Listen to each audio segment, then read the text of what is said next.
প্রিয় উপস্থিতি, আসসালামু আলাইকুম। বাংলাদেশের ইতিহাসের ট্র্যাজেডি হচ্ছে প্রতিবার যখন এদেশের ছাত্র জনতা সিপাহীরা মুক্তির লড়াইতে অংশগ্রহণ করে, রক্ত দেয়, জীবন দেয়, একটা নতুন স্বপ্নের বাংলাদেশ গড়বার যে রাষ্ট্র প্রকল্প, সেই প্রকল্পটাকে সফল করতে চায়, প্রতিবার বাংলাদেশের ক্লেপ্টোক্র্যাটিক যে ক্রিমিনাল পলিটিক্যাল গ্যাংস্টাররা আছে, তারা সেই মুক্তিকামী মানুষ থেকে সেই জনগণের ক্ষমতাটা ছিনতাই করে নিয়ে যায়। এবং এই ছিনতাই করবার ইতিহাস 24-এর পরেই শুধুমাত্র স্ক্রিপ্টেড হয় নাই। আমরা শত শত বছর ধরে দেখেছি যে এই বাংলার মাটিতে কিভাবে মীর জাফর আলী খান থেকে শুরু করে ঘসিটি বেগম, উমিচাঁদ, রায়দুল্লভ, জগৎ শেঠ, কৃষ্ণপদ রায় চৌধুরীরা সবাই মিলে জনগণকে ক্ষমতাচ্যুত করে ব্রিটিশ বেনিয়ার কাছে যেভাবে বাংলাদেশকে বিক্রি করে দিয়েছিল, ঠিক একইভাবে দেখেছি 71-এর মুক্তিকামী মানুষের রক্তের উপরে ভরসা করে হাজার হাজার মুক্তিযোদ্ধার জীবন বিনিময় করে দিয়ে যারা ক্ষমতা এসেছিল, তারা এসে মাত্রই স্বাধীনতার ঘোষণাপত্রের সাথে বেইমানি করেছিল। তারা আমার মুক্তির লড়াইটাকে দিল্লির কাছে বিক্রি করে দিয়েছিল। এবং এই বিক্রি করার ইতিহাস সেদিন থেমে থাকে নাই। মুক্তিকামী মুক্তিযোদ্ধা তরুণদেরকে, যারা জাসদের রাজনীতি করত, তাদেরকে হাজারে হাজারে গুম, খুন, গণহত্যার নাটক মঞ্চস্থ হয়েছিল। বাংলাদেশের মুক্তিকামী মানুষের যিনি এক সময়ের নেতা ছিলেন, সেই শেখ মুজিবের নেতৃত্বে, সেই আওয়ামী লীগের নেতৃত্বে তারা বাংলাদেশের মুক্তিকামী জনতার রক্ত দিয়ে স্বাধীনতাকে আরেক দেশের গোলামিতে পরিণত করেছিল। এবং সে 71-এর লড়াইটাই শুধু হাইজ্যাক হয়ে যায় নাই। আমরা বারবার দেখেছি 80-র দশক এবং 90-এর ছাত্র আন্দোলনে যেই স্বৈরাচারের পতন ঘটেছিল, ভারতের পিটিম এক কুলাঙ্গার জেনারেল, তারপরে দেখলাম বাংলাদেশের রাজনৈতিক দলগুলো সকলে সম্মিলিতভাবে গত 20টা বছর তারপরে বাংলাদেশের আখরে আখরে লেখা সেই স্বৈরাচার বিরোধী আন্দোলনের যে আকাঙ্ক্ষা ছিল, সেই আকাঙ্ক্ষাটাকে তারা বিক্রি করে দিয়েছে। বাংলাদেশের জনগণ, মুক্তিকামী মানুষ আবার প্রতারিত হয়েছে। আমরা দেখেছি ঠিক একইভাবে 24-এর গণ আন্দোলনে যেই শত শত হাজারো হাজারো শহীদের রক্তে বাংলাদেশ নতুন করে স্বাধীন হয়েছিল, দিল্লির আধিপত্যবাদের বিরুদ্ধে আজাদির এবং ইনসাফের স্বপ্ন প্রতিষ্ঠিত হবার সুযোগ হয়েছিল, যেই জুলাই জাতীয় সনদের মধ্য দিয়ে আমাদের মুক্তির ঘোষণাপত্র লেখা হয়েছিল, সেই একই ঘোষণাপত্র 71-এর পরের বাংলাদেশে পন্থী মানুষগুলো যেভাবে বিক্রি করে দিয়ে দিল্লির রাজাকারে পরিণত হয়েছিল, ঠিক একইভাবে দেখতে পাচ্ছি আজকের 24-এর স্বাধীনতার ঘোষণাপত্র, জুলাই জাতীয় সনদ, যেটা শুধু রক্ত দিয়ে লেখা হয় নাই, গণভোটের ম্যান্ডেটে লেখা হয়েছিল, সেই ম্যান্ডেটকে আজকে দিল্লির কাছে বিক্রি করে দেওয়ার ষড়যন্ত্র করছে। আমরা একইভাবে মনে করিয়ে দিতে চাই, ইতিহাস থেকে বারবার ভুল করে বারবার খাদে পড়লে জনগণ আপনাকে কিন্তু খাদ থেকে ক্রেন দিয়ে উঠাবে না। মাননীয় প্রধানমন্ত্রী, আপনার আজকে যেখানে বসে এই আমরণ অনশন চলছে, তার সামনে আপনার ছাত্র সংগঠনের একটা কালো ব্যানার ঝুলছে। বেগম জিয়ার একটা স্টেটমেন্ট, আমার এই স্বজনহীন জীবনে দেশবাসী আপনার আমার স্বজন, আপনাকে বেছে নিতে হবে। এরকম ব্যানার আপনার নামেও আগামী দিনগুলোতে ঢাকা বিশ্ববিদ্যালয়ে ঝুলবে কিনা আপনাকে সিদ্ধান্ত নিতে হবে। আপনি কি দালালদেরকে স্মরণ করে রাখবেন, না মুক্তিকামী দেশবাসীর পক্ষে দাঁড়াবেন? আপনি কি দিল্লির আধিপত্যবাদের পক্ষে দাঁড়াবেন, না লড়াই সংগ্রাম আজাদির পক্ষে দাঁড়াবেন? আপনি কি জুলাই সনদের পক্ষে দাঁড়াবেন, না জুলাইয়ের গাদ্দার হিসাবে বিবেচিত হবেন?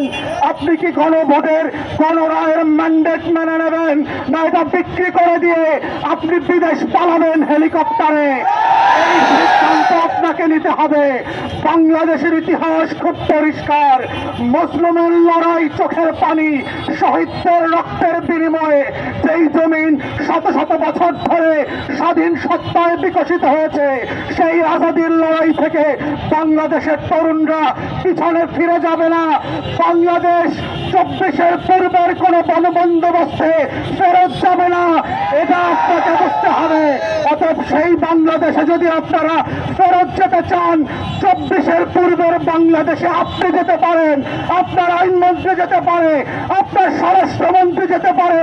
24-এর তরুণরা 24 পূর্ব বাংলাদেশে ফেরত যাবে না। প্রিয় উপস্থিতি, আমরা ইতিমধ্যে দেখতে পাচ্ছি যে এই 24-এর 3 জন যোদ্ধা তরুণরা আজকে অনশন করছে 2 দিন ধরে। বিশ্ববিদ্যালয় প্রশাসনের টনক নড়ছে না, কারণ বিশ্ববিদ্যালয়ের ভাইস চ্যান্সেলর তো ধান চাষ করতে নেমেছেন। ওনার ধান শুকাইছে, সোনালী বরণ ধারণ করেছে, কিন্তু ওনার ধান কাটার সময় এখনো হয় নাই। কারণ হচ্ছে আপনাদের ভিসি মহোদয় মুখ দিয়া ধান কাটেন, উনি হাত দিয়া ধান কাটতেও শেখেন নাই। তাই ন্যূনতম কোনো যদি সহমর্মিত থাকতো, 24-এর রক্তের উপরে দাঁড়ায় যেই দালাল রাজকে ভাইস চ্যান্সেলর হয়েছে, তারা এখানে এসে প্রমাণ করত তারা দালাল না, তারা 24-এর পক্ষের ভাইস চ্যান্সেলর। তাই ভিসি মহোদয়কে বলছি, আপনাকে সিদ্ধান্ত নিতে হবে আপনি কোন পক্ষের ভিসি। আপনি কি আওয়ামী ফাঁসিবাদের উত্তরসূরি দালাল ভিসি হবেন, না গণ অভ্যুত্থানের ভাইস চ্যান্সেলর হবেন, সেটা আপনাদেরকে সিদ্ধান্ত নিতে হবে। বিশ্ববিদ্যালয়ের প্রশাসনকে বলছি, আপনাদেরকে সিদ্ধান্ত নিতে হবে। তরুণ শিক্ষার্থী, ছাত্রছাত্রী ভাই বোনদেরকে বলছি, ঢাকা বিশ্ববিদ্যালয়ের তরুণদেরকে বলছি, আপনারা যদি মনে করে থাকেন 24-এর পরে আপনারা আন্দোলনে দাঁড়ি দিয়েছেন, আপনারা বোকার স্বর্গে বাস করছেন। কমার পরের নতুন আন্দোলন ইতিমধ্যে শুরু হয়ে গেছে। জুলাই সনদ, জুলাই জাতীয় সনদ এবং গণভোটের ম্যান্ডেট বাস্তবায়নের যে লড়াই, সেই লড়াই বিসিএস পরীক্ষায় সরকারি চাকরি পাবার থেকেও গুরুত্বপূর্ণ মনে রাখবেন। আপনাদের যদি হুঁশ ফিরে না আসে, 2 মাসের মধ্যে যারা 1400 শহীদের সাথে গাদ্দারি করতে পারবে, কয়দিন পরে দেখবেন বগুড়ার ফেনীর বাইরে বিসিএসে কোনো ভাইবা হচ্ছে না। এই বাংলাদেশ আবার বিক্রি হয়ে যাবে। তাই চাকরি প্রত্যাশী তরুণ তরুণীদেরকে বলছি, বাংলাদেশকে যদি জুলাই জাতীয় সনদ এবং গণভোটের রায়ের মধ্য দিয়ে একটা ইনসাফের বাংলাদেশ তৈরি করতে না পারেন, এখন থেকে সেই লড়াই যদি করতে না পারেন, পেপে গাইড করে লাইব্রেরির সামনে সকাল থেকে ব্যাগ রেখে ভাইবার ডাক পাবেন না আগামী দিনগুলোতে। এইটা মাথায় রাখেন। বাংলাদেশ একমাত্র অপশন হচ্ছে প্রাতিষ্ঠানিক সংস্কার করবার মধ্য দিয়ে, আজাদির এবং ইনসাফের লড়াইটাকে জারি রাখার মধ্য দিয়ে বাংলাদেশকে নতুন জুলাইয়ের বাংলাদেশ করা হচ্ছে একমাত্র সমাধান। এর বাইরের সমাধানগুলোর প্রত্যেকটার নাম হচ্ছে ধোঁকা। এর বাইরে কোনো সমাধানের নাম হচ্ছে আধিপত্যবাদ। এর বাইরের সমাধানের নাম হচ্ছে জুলাইয়ের গাদ্দারি, নতুন করে মির্জাফর আলী খান এবং ঘাসিদি বেগমদের নেতৃত্বে। তাই আমরা একইভাবে আজকে গতকালকে যেভাবে সংহতি প্রকাশ করেছিলাম, আমাদের এই অনশনরত যোদ্ধা তরুণদের সাথে আমরা সংহতি প্রকাশ করছি।